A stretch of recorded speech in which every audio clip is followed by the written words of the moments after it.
Well, my friends, we're on day 3 of this project. On day 1, we took the neck out of the guitar, and we also took the bridge off. On day 2, we made a new bridge and we got it attached. So day 3, we're going to see about fitting the neck back in and getting the neck angle correct to the bridge. So in order to get this neck angle right, what we're looking for is having a straight edge on here and it come back. It needs to just barely clear this bridge. If it's just right at the bridge, it's probably okay. A hair high is okay. You don't want to get it too high. If you get it above a 1/16 of an inch high, you're probably too high for sure. All right, so I've got the neck sitting in here, and the neck in the slot is a little loose. It's got wiggle to it, and it goes up and down, and that's not good, really. I like them when you set them in there. I don't want them to move.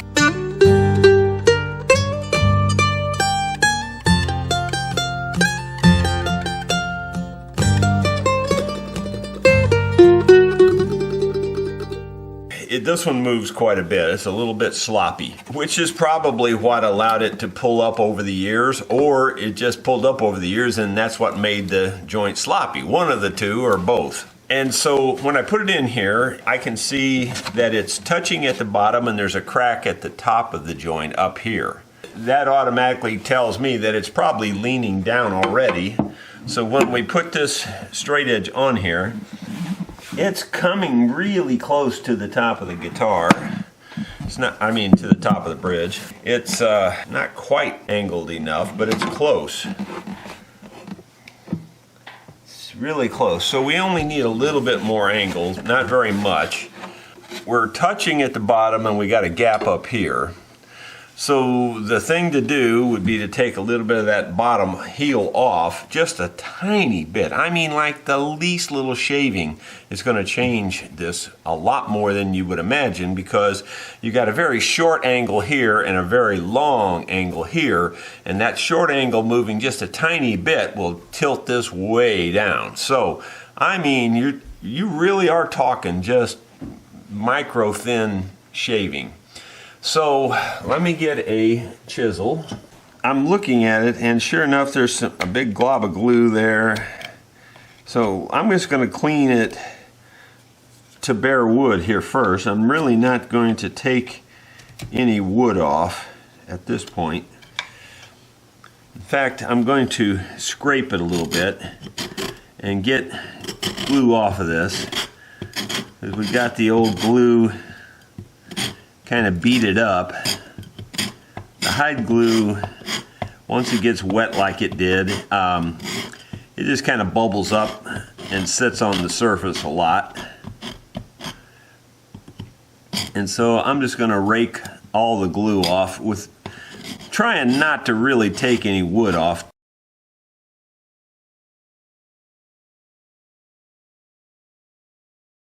I'll tell you another thing, whenever you're trimming a heel like this, if you need to take wood off the bottom of the heel, like that, if you're taking it off this heel, you want to be sure that you're cutting in a way that's cutting away from this. If you cut this direction, you're going to chip out a great big chunk of this heel. And ask me how I know. Trust me, you will cut out a nice big it'll make a big huge chip, and you'll see this edge get all jagged. So you always want to cut toward that edge like this. That's the only way you want to cut, is cutting down toward this heel, and do not push away from that edge ever, because it will definitely chip this out and make it look real ugly.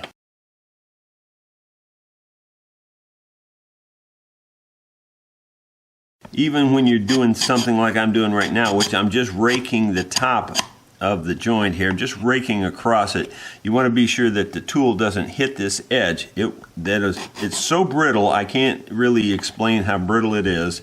It's like eggshells. It'll just crack and break. You really have to be careful with it. So let me clean the guitar side of the joint also, because that'll make a big difference on our fit up.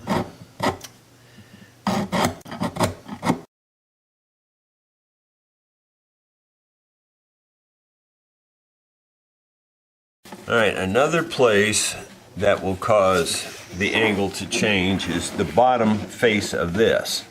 And if you take wood off this bottom face or take glue off or anything, that's going to again drop this little short angle heel in closer to the body, which is going to drop the length of the neck down.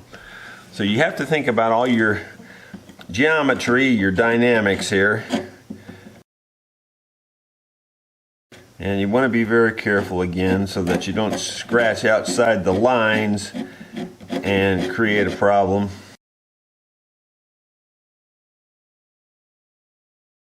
Look at it again and see if the angle has changed any. And it could have changed. I don't think that it did much, but you never know. It could have changed more than you would expect. All right, we're down in there. We're tight at the bottom again. We're loose at the top. And let's see, did it make any difference?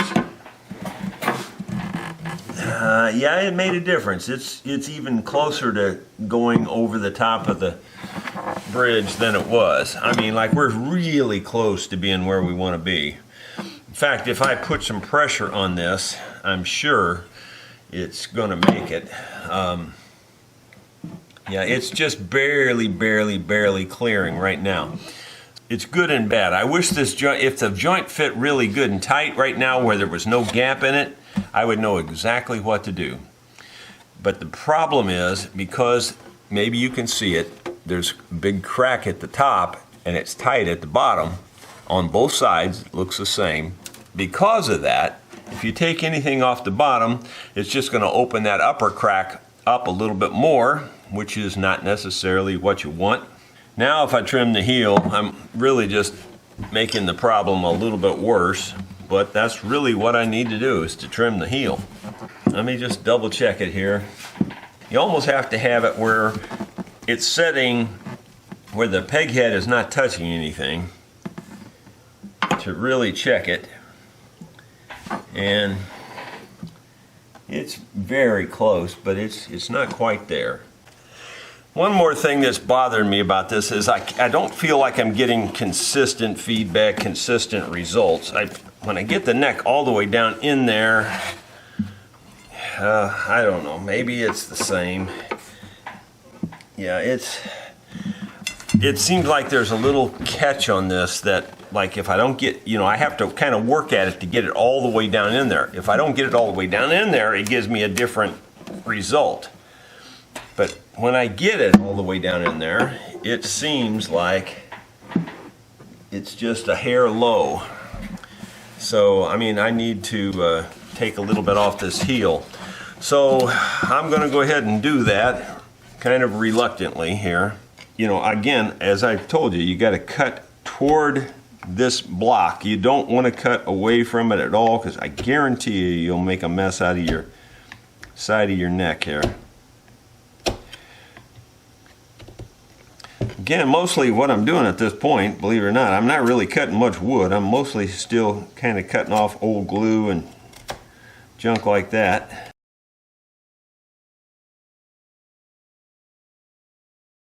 You want to go super cautious on this, because you can go way past where you want to be in a heartbeat. So you want to do a lot of checking. And again, I'm going to try to make sure I get this all the way down in there.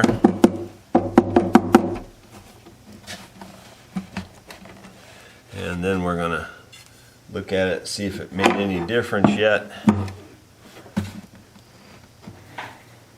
Not really yet.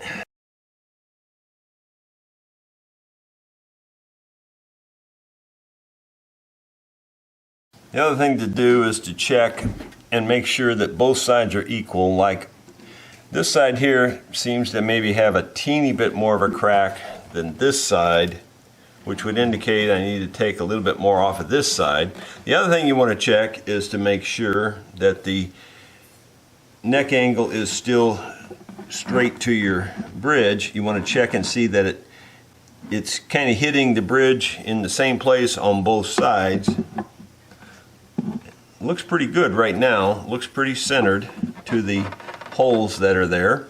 So I'm going to call that good, and tells me I need to take a tiny bit more off of this other side for the neck to be able to go in. Again, I can't emphasize how minimal amount of wood I'm taking off.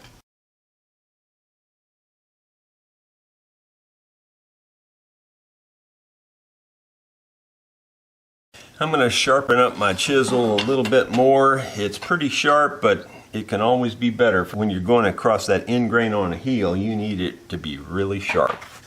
Sharpened up the chisel, and I trimmed just the least little bit more off, and it's barely clearing this now. It could go just a little more, it won't hurt nothing.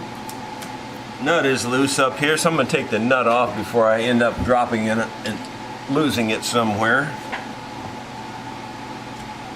Seems like it's right on the corners of the heel now that are causing the problem.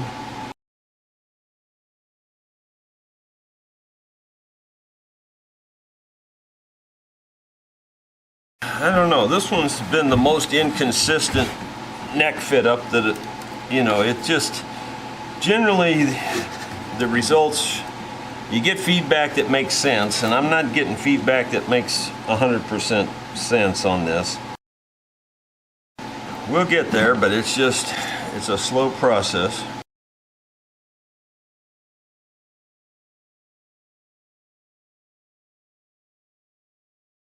I don't know if it's lying to me or not, but that time we had a lot of clearance, so let me check it again. Yeah, it was lying to me because we don't have the clearance. Yeah, you got to be really careful. Double, triple check everything about this when you're doing it. Like I said, slow and multiple tries is way better. Now see there, I'm above it by over 1/8 inch now, which doesn't make any sense. So obviously something's not right. There it is.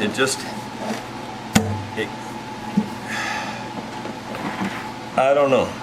It just doesn't, it's just really a tough one.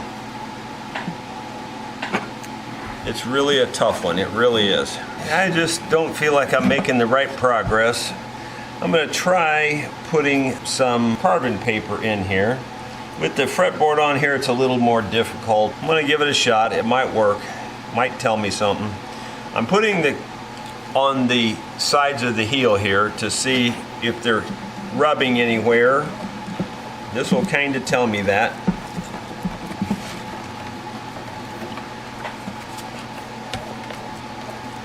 Get it down in there all the way. If it's not rubbing anywhere, that might be something to know too. I see a little bit up here at the top, a little bit up here at the top. Tiny bit maybe down here. Yeah, I don't know. I don't think this joint's fitting up as tight as I would like it, number one.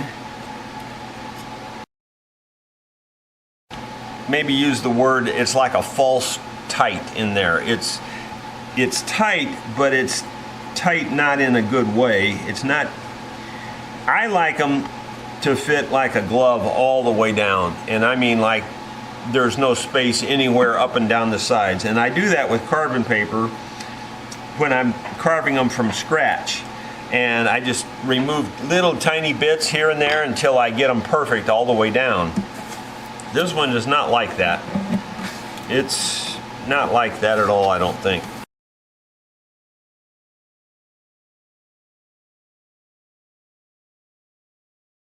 The only thing I know to do is just keep doing what I'm doing.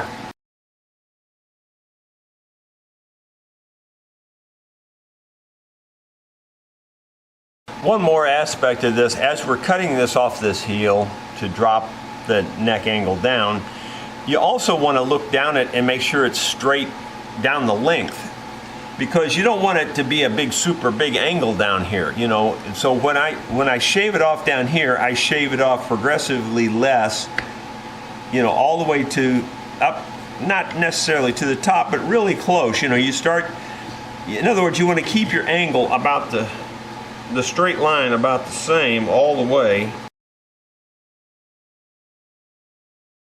You know, in other words, if it was a straight line and then it falls off, that's not good. You want it a straight line the whole way.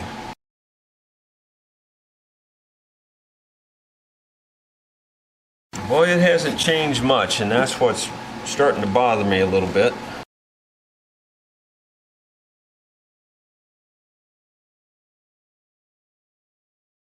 It still looks like a very straight line all the way. You know, I use the edge of the chisel as a straight edge there and check it.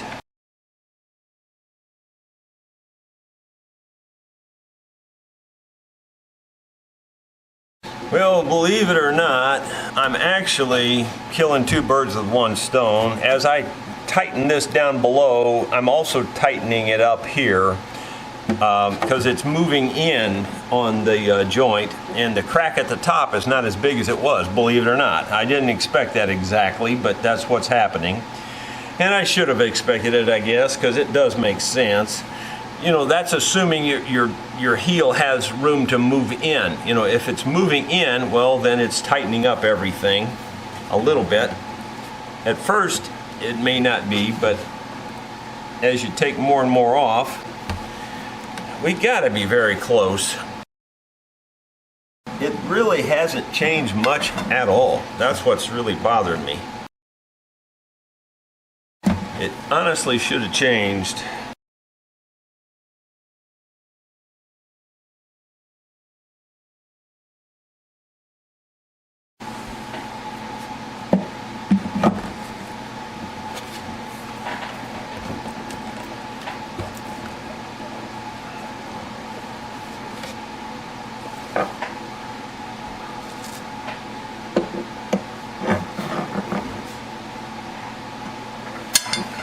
I took a little bit more off of it that time, and if it's not lying to me, we're there.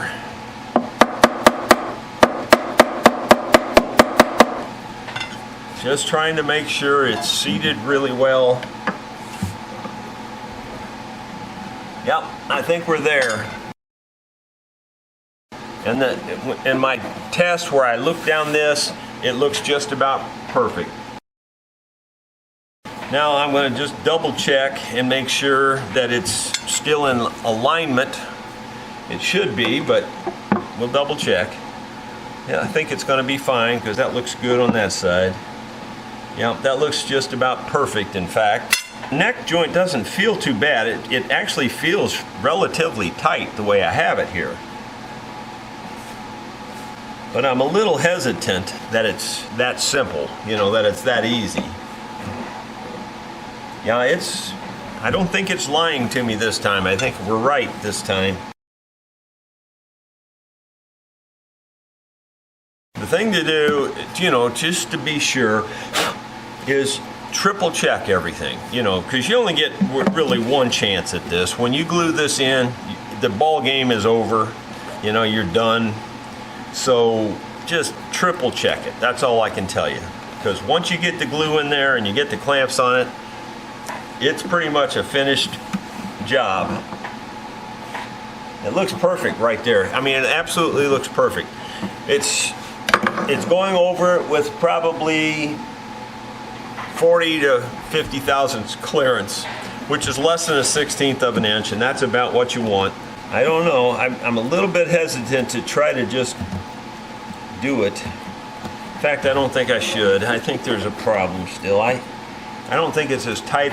It's not as tight this way, so therefore we've got some play in it. The problem with the play is fixing it. That's the problem, is fixing the play. I think I need shims in here to tighten this joint up.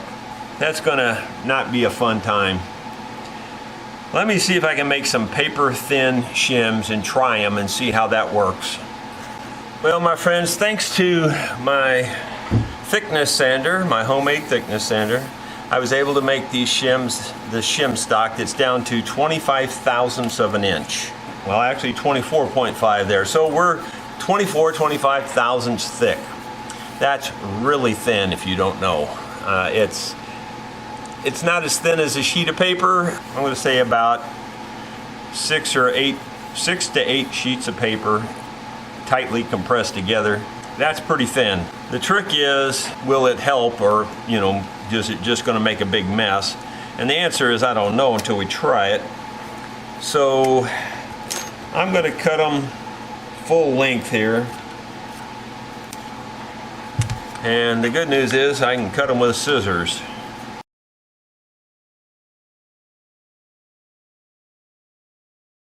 Now honestly, I think that's going to be too much, because when you put that together, that's 50 thousandths, and that's a lot. It'd be real cool if it would just make the joint real tight and work, but the odds are that's not going to happen. Well, it's close to happening. Look at there, it goes down pretty darn close to going. It's about an 1/8 inch from going all the way tight, which is better than I expected. So that tells you how much slop's in the joint there. That'll give you a good indication how much slop is in the joint, because that went pretty close to all the way. All right, so my first attempt at trying to mark this, I'm going to put the carbon paper so that the carbon goes on the white shim.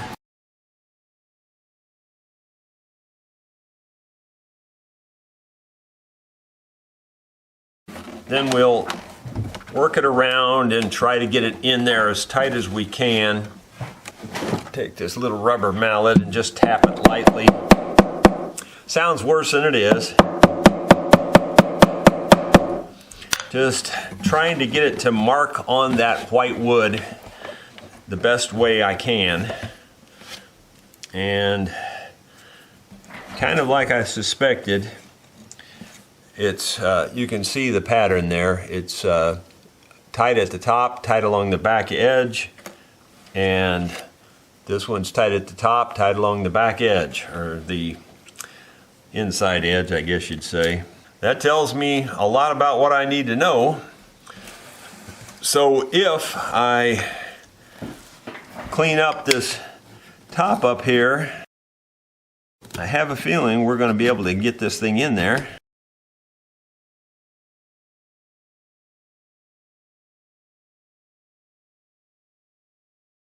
I think I'll just put the shims in there and see if we can more or less force it home. I doubt it, because I didn't take that much off.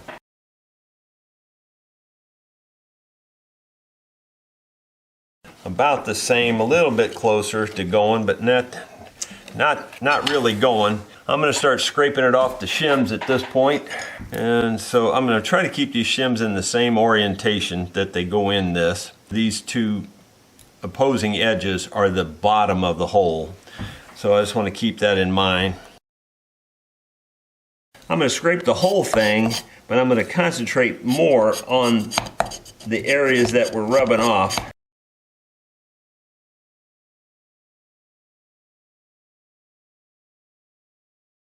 So I'm going to put that one back in there before I get confused on how it goes.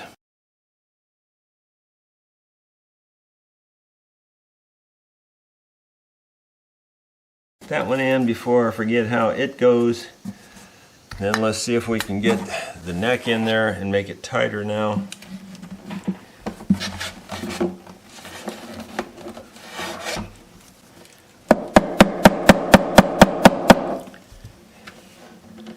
And the truth is, it didn't go much further. This is going to take a lot of time, but it's, in my opinion, very much worth doing. You know, there's a lot of stress on a neck, and you want to give your neck the best chance of staying solid as you can possibly give it. I mean, think about the stress. You got, I don't know, take on the low side, 30, inch pounds, foot pounds, whatever it is, of stress per string. That's on the low side, I think. And you got 6 strings doing that. That's a lot of force pulling. So, you want to, you don't want to take any shortcuts at this area. Taking shortcuts just means you'll have future trouble.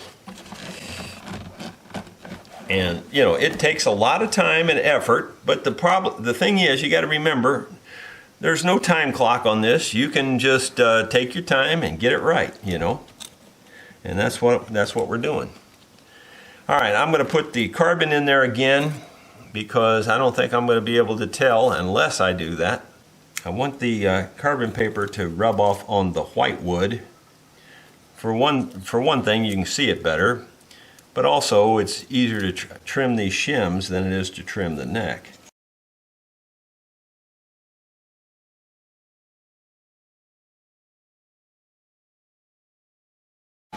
On this side, you can see very clearly it's really rubbing tightly up there. So, again, I'm going to keep these in the same orientation, and I'm going to concentrate on the rub-off spots the most.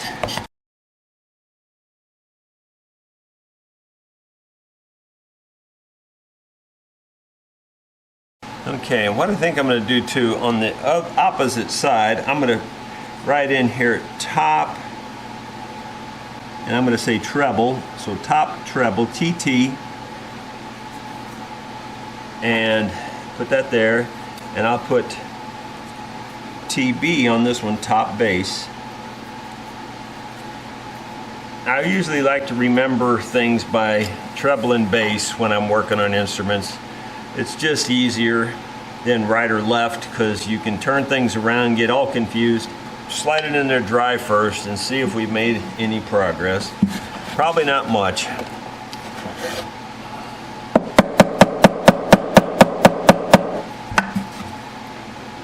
Yeah, not very much, I'll be honest.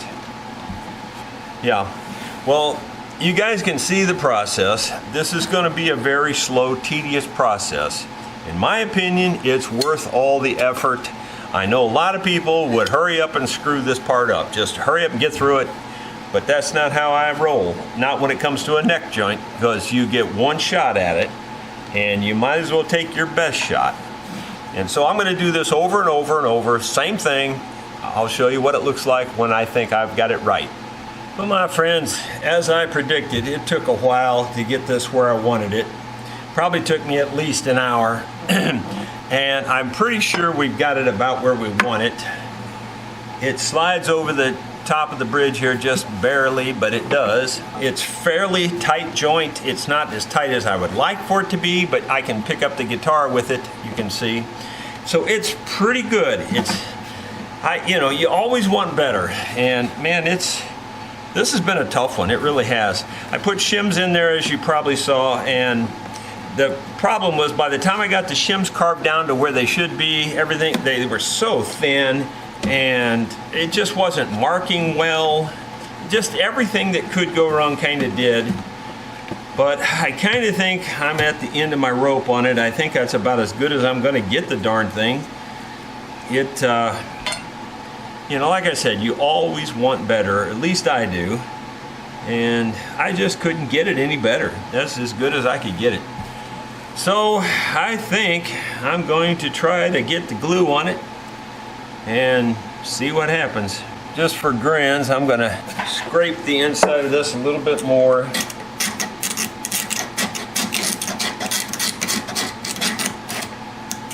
Mostly just to try to get the old glue off.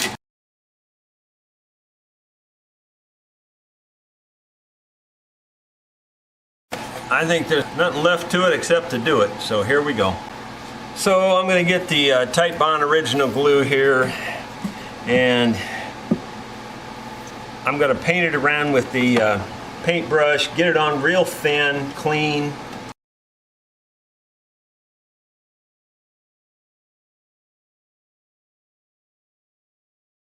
I'm just going to put the shims in there where they go. This shim ended up busting into two pieces. That's okay, it's still gonna work.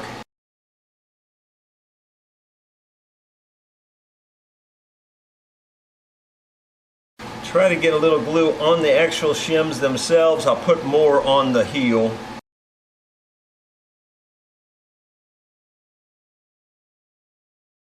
Now I'm going to get the glue on the heel itself, or on the neck heel.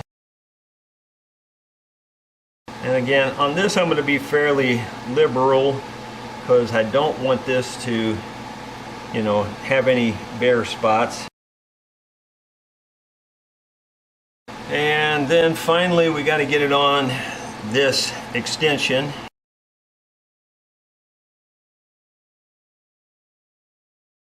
Lastly, over here on this part of the extension, and there's parts of this that have come up, so I want to get glue underneath it the best I can. So lift these things up and get glue under the flaps.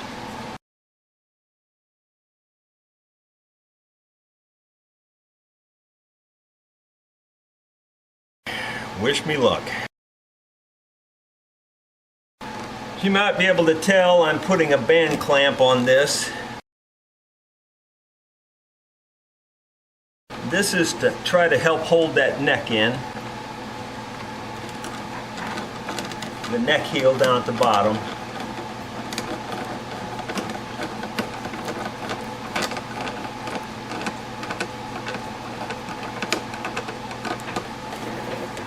Alright, so let me see where we're at here. We're way high at the moment, but that's because we don't have this clamp on here yet, I don't think. And let's see, I think that's the reason it's high. I'm hoping it is.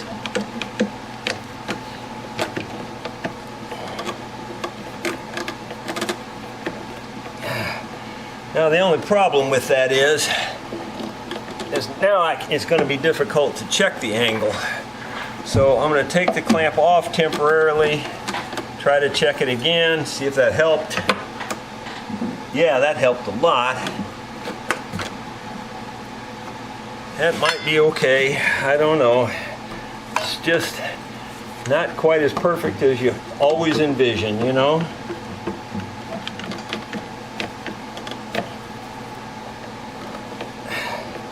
So I've got her tightened down pretty tight.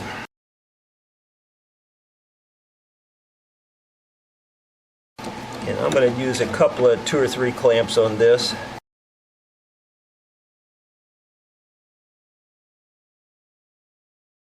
And there's glue running everywhere, so I'll try to clean that up the best I can.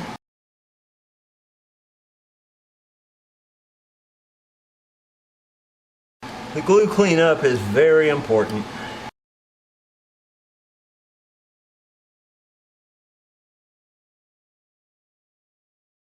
The good thing about clamps is they definitely hold. The bad things about clamps is they get in your way when you're trying to clean up.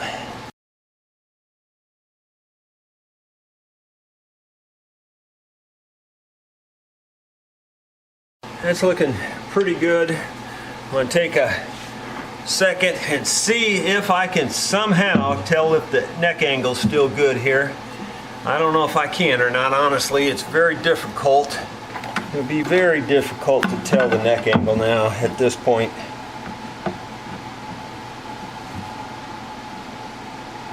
Looks real close.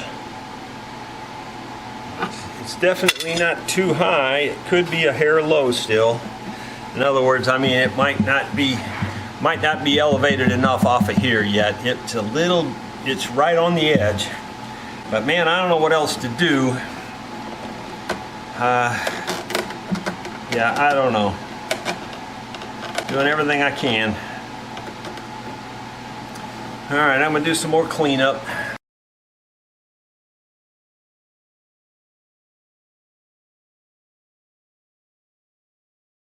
I'm going to try to do yet one more clamp. I don't know if I can or not.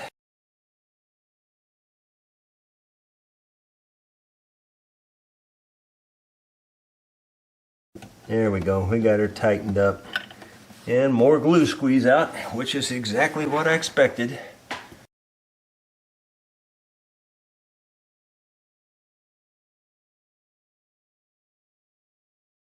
Well, my friends, I think that's as good as I can do on it for now. We'll just have to give it till tomorrow, and with any luck, we'll be able to cut a good slot in a good place and get this thing put back together by tomorrow evening. Well, it is the next morning, and let's take the clamps off and see what we ended up with. I hope it's good. Yeah, you kind of lose all control once you put the clamps on because you can't really check it at that point.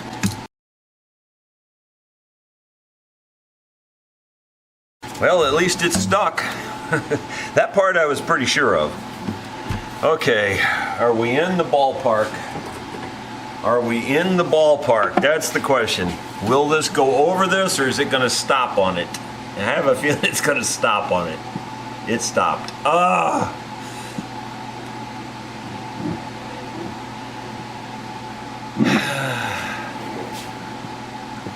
Barely, but this thing's also not flat anymore. It got dropped on the end, so let me straighten that out. That might be part of my problem here. Boy, it's right on the edge. Like I said, this is tall, so we could take this down a hair if we need to. I don't think we need to, but I mean, it's right on the edge. It's right there. So it's pretty close. I think it's going to be fine. I wish it was better. You know, it's just always, you always wish it was better. You know, I don't care how good it is. It could always be a little bit better, and this could be too. But it's not bad. It's not bad. All right, I'm going to clean up my desk here before I start on the next phase. Okay, one of the first things I'm doing here is I'm putting the fret back in place, and I'm trying to make sure I got it lined up the right way. This end looks like it was filed more than this end, so I'm putting the filed side over there. There's a plastic hammer. Looks like it's seated really, really well. Now you can still see remnants of those two holes, but a little bit of filler and stain, you'll never know that was ever there. So we'll fix that a little bit later. Okay, since we took the nut off of this, or knocked the nut off of it, the other thing that's important to do is to scrape the glue off the end of this and off the back of the saddle. I've already scraped the glue off the back of the saddle, so it's flat and flush. The reason you want to do that is that this is part of your intonation. You know, most people think the important part of your saddle, or your nut here, is the up and down. Well, that's very important for playability, but that's only part of it. This direction, going this direction, is just as important for intonation. So if you have a bunch of glue build up here and your nut is this, you know, that way by say 5 thousandths of an inch, a lot of people won't be able to hear that, but there will be some people that can, and it'll be off by that much. Every fret will be off by that much. So you want to make sure you got your nut back in the place it goes. So getting rid of all this old glue is a good idea. And you want a good, snug, tight fit right up against the end of your fretboard here.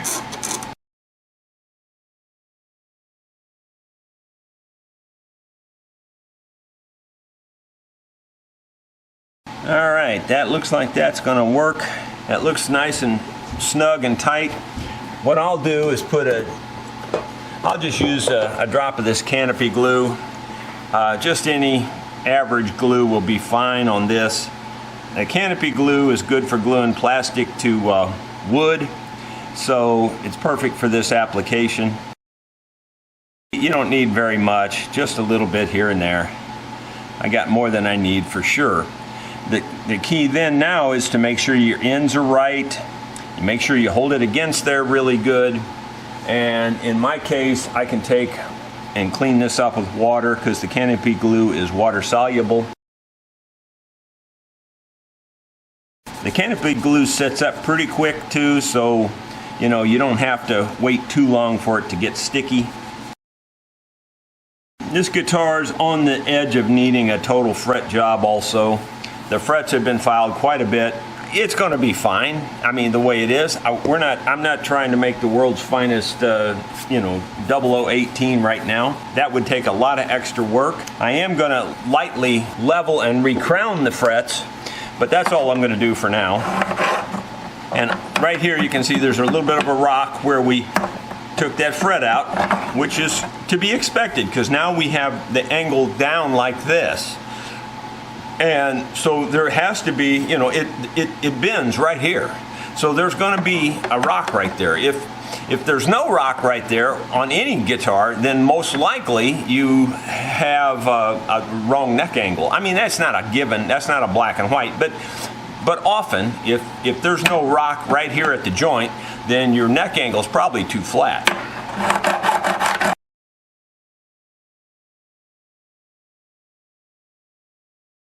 I think we can get by with this one last fret leveling and recrowning, but then after that, I think the next time this is going to need new frets.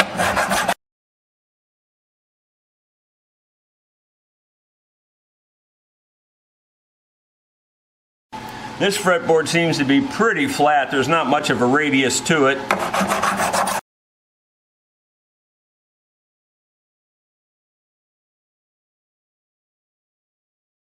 Well, that was good. I just knocked my nut out of joint there.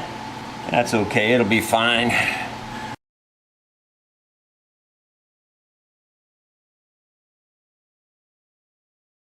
All right, now we're going to recrown the frets. Okay, we got the recrowning file.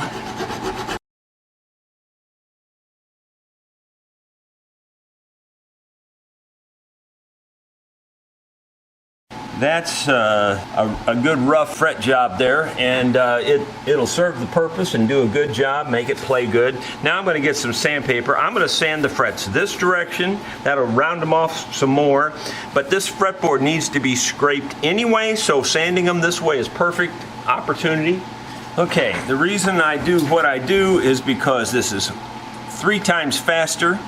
We have to scrape this fretboard anyway, so scarring the fretboard won't be an issue. This rounds the frets better this way, keeps them all in the same plane better than doing an individual fret. Doing it fret individually, you can go up and down by 1/1000th of an inch. This really keeps them very level and very equal to each other, and it does it the fastest. There's no way you could do it faster than the way I'm doing this. And it really makes the frets look good, and they especially feel good after you do this. And I'm doing the ends too. I'm letting my finger wrap over the end of the fret just a little bit, and that way the ends of the frets are going to be nice and smooth also. It doesn't take very long at all this way to get a real quick, good job. And I keep knocking that darn nut off of there. Yeah, I got a little hasty with putting that nut on there, I guess. I should have just waited. But you know how it is. Sometimes you do it in the right order and sometimes you don't. Doesn't really matter.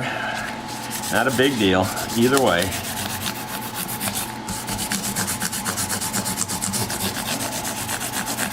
And that's really about all you need. I'm going to work on the ends just a little bit more. That's pretty good. I feel a little bit right up here on the end. That just makes them slick on the ends too. Okay, I'm just going to put a tiny dot of this back on here. Don't need much. And put it back in place. And then clean it up again.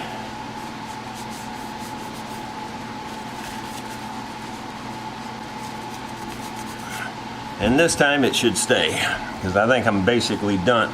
Well, actually I'm not. Now that I think about it, I still got to scrape it, fretboard. So I could still knock it off again. And if I do, I'll put it back on. Guess what? That's just how it works. All right, I use a single edge razor blade. Now with my super sore hands that I have these days, this is not a fun, pleasant experience at all. And if you've never done it before, it won't be a fun, pleasant experience for you either. But once you learn how to do this, this is your best friend right here.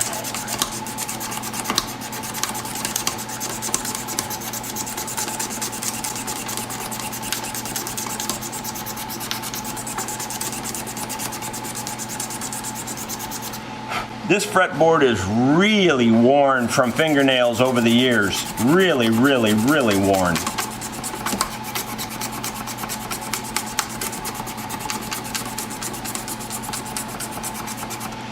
And we can get a lot of it out. We're not going to get it all out.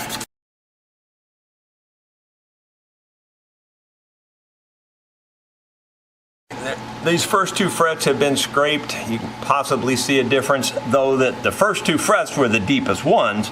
This is not nearly as deep, so we'll get most of it out of this third one.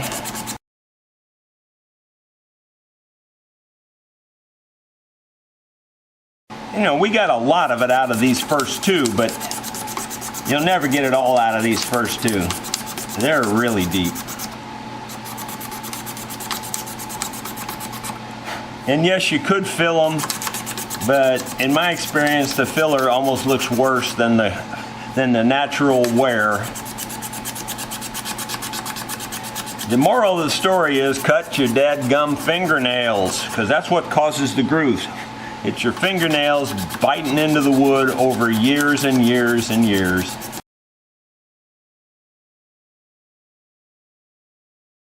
These dots are below the surface of the wood, so scraping this wood down will hopefully get down to the level of the dots and clean the dots up too. Or maybe not. Yeah, those dots are down, sunk in pretty deep.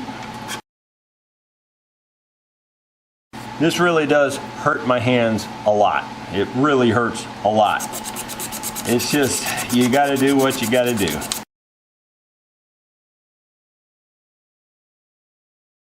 If you learn how to do this right, you don't see a lot of lines in that. It comes out pretty darn smooth.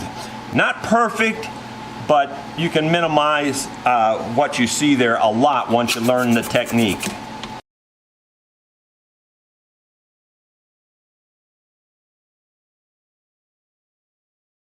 These frets up here don't need very much at all. I'm just doing it to make a match.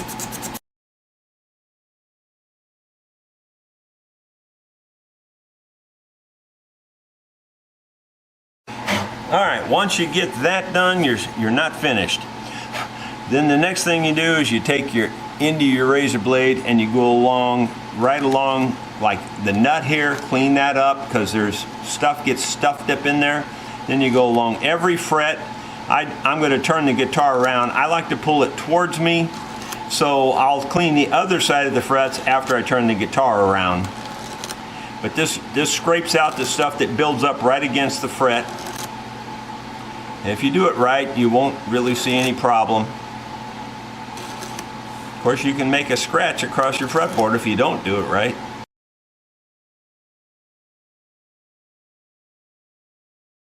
Okay, so now I turn it around this way and I do the other side of the fret, pulling it towards me also.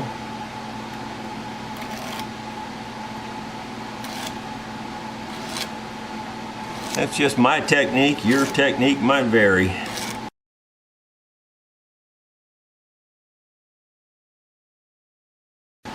Just a good soft brush, and then you just clean it off like this. This will get rid of any extra little stuff that's clinging on there.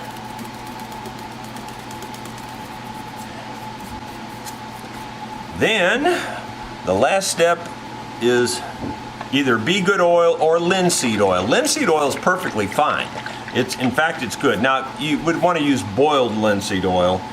Raw linseed oil is not a good idea because it takes forever to dry, and it doesn't really ever dry. So, you know, you want boiled linseed oil. And then you just rub it in. In fact, you can rub it in with your fingers. I just happened to pick up a towel that time. Normally I just rub it in with my fingers. And I'm going to rub on these little dots and try to clean the dots up a little bit.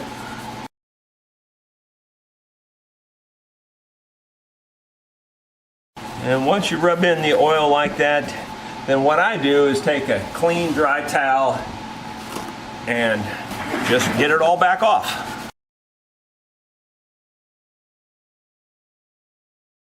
And there you have a pretty professional fret job Wish we could have got all that out of the fretboard, but honestly, that's deep. And it's from fingernails. Just trim your fingernails, then we don't have to deal with that. Back here, I'm not really ready to put the oil on this yet, I don't think. There's no reason to. So I think we're gonna work on this some more before we get that far. One of the things I'm gonna do is sand this again. You gotta be careful that your sandpaper doesn't drag down on top of the guitar.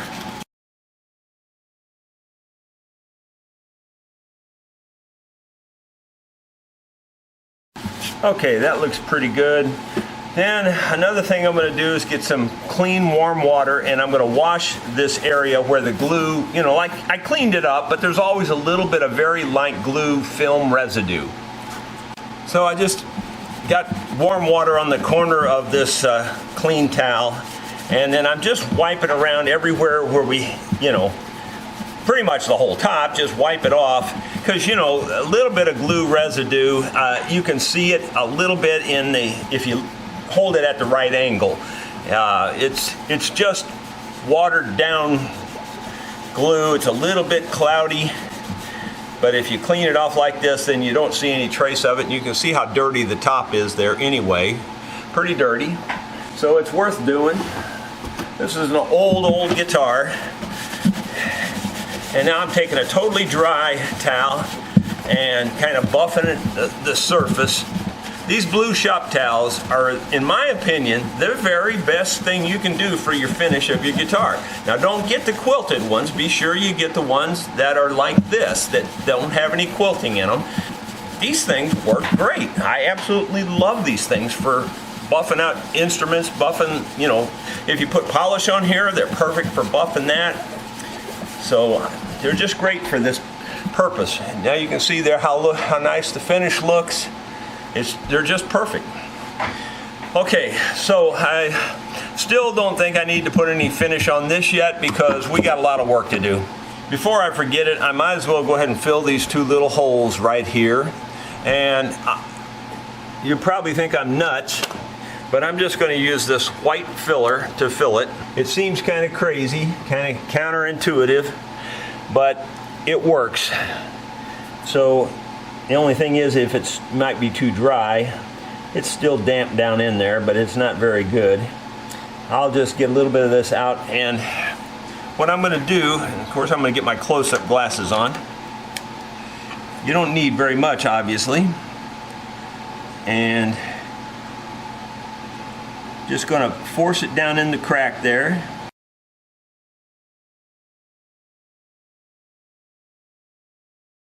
I don't think there's even any exposed on the other side, it's just on the one side. I'll just come in and clean it up with the blade also. Well, that one there, I popped it right back out, doggone it. Let me put it back in there. This stuff's a little bit dry. I should have probably got wetter, a little bit wetter. Put some water on it or something.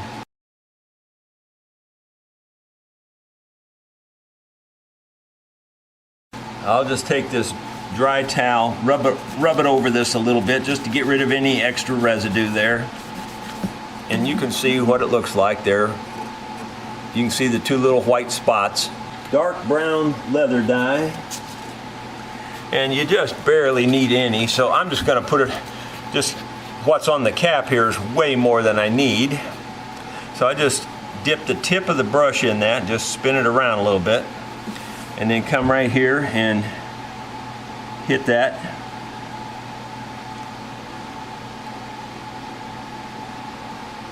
Well, you know, it's got to be the curse of the camera, because this first one here went down inside there. I didn't fill the hole good enough, and it just went down. So I'm going to do it again. You know, that's the thing about it. It's not a big deal when something like this goes wrong. You just fix it. It's not a big deal. But, like I said, it's got to be the curse of the camera, because I don't think I've ever had to do this before, where I've had to do it 2 or 3 times. But I think it's partly because this filler has gotten very dried out. I should just go get some water and put in it. But I'm lazy, and I'm not doing that, so there you go. I'm just go ahead and fill the other one a little bit more again too, and see if it'll take some more. Just jamming it down in there.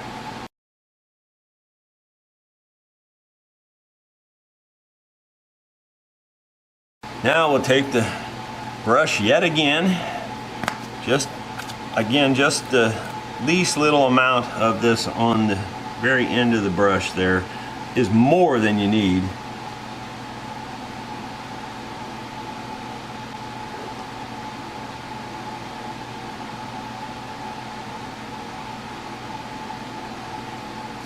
And then just very lightly go over that, and there is zero trace of that left now, so it looks really good. It's very simple to fix little things like that, nothing to it, but it's always easier when things cooperate rather than go right against you on camera. Okay, I think that does everything we need to do for now. Well, while we're at it and trying to make this thing look presentable, we might as well look at this peg head and see if there's anything we can do about that. Honestly, the peg head's really grody looking, grubby looking. So what I think I'm going to do is, I don't know, maybe just start with the Be Good oil. I don't know. I'm torn on it. I'm trying to decide what I want to do first. Let me take that wet rag, relatively clean but wet towel, and I'll just see if we can scrub some of the dirt off, and you can see it's coming off, some of it. And this is always a good time to talk about polishes. People are always asking me about that. At least in my opinion, and this is just my opinion, everybody's entitled to it, do not ever use the liquid spray polishes on your instrument. It's easy, it works fast, it looks quick, fast results, but long-term damage happens, in my opinion. The chemicals in those kinds of liquid polishes will eventually shrink your plastics, make your plastics break, all that kind of stuff. Your binding, people always talking about their binding shrinking up. But if you've been using those liquid polishes, guarantee you that stuff's going to happen. What I recommend instead is that you use a good paste wax. The one that I use the most these days is this Renaissance wax. You can find it on the products I use on my website. I also, if I need to buff something out, like it's scuffed, well then I use the semi-chrome polish. Again, you can find that on my products I use page of my website also. You do what you want. I'm just telling you, I know from experience what I'm talking about on that.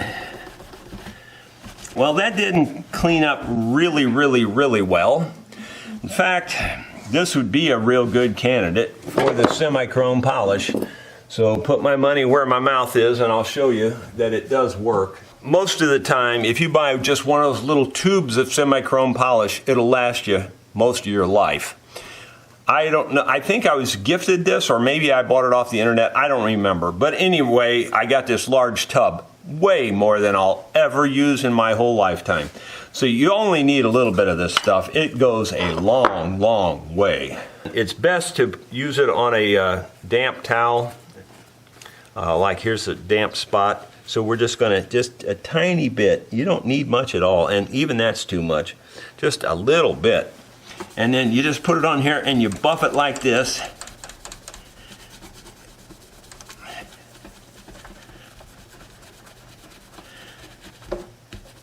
Now, it would be better if I took the tuners off. Sure, I get it, I know it. I'm just being lazy. I'm doing this all pro bono, it's all free. I'm just trying to get it done and make it look pretty good. Look at the junk that came off of that now, see? I mean, that stuff works. It's got a very mild grit in it, like about, it's probably like 1200 grit or something like that. Might even be finer than that.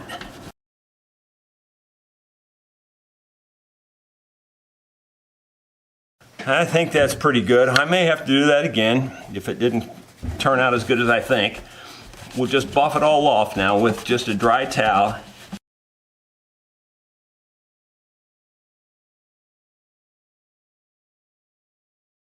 the methods I use are definitely a lot harder. They're definitely more elbow grease, all of that. The liquid polishes are just spray on and wipe off. You're just good to go, but you don't get the same results either. They're much faster results, but this will give you better results in the long run. Now, if I wanted to do that 2 or 3 more times, that would be perfect. But I'm not going to do it 2 or 3 more times. That's already a vast, vast improvement over what we had. So we're going to call that good enough.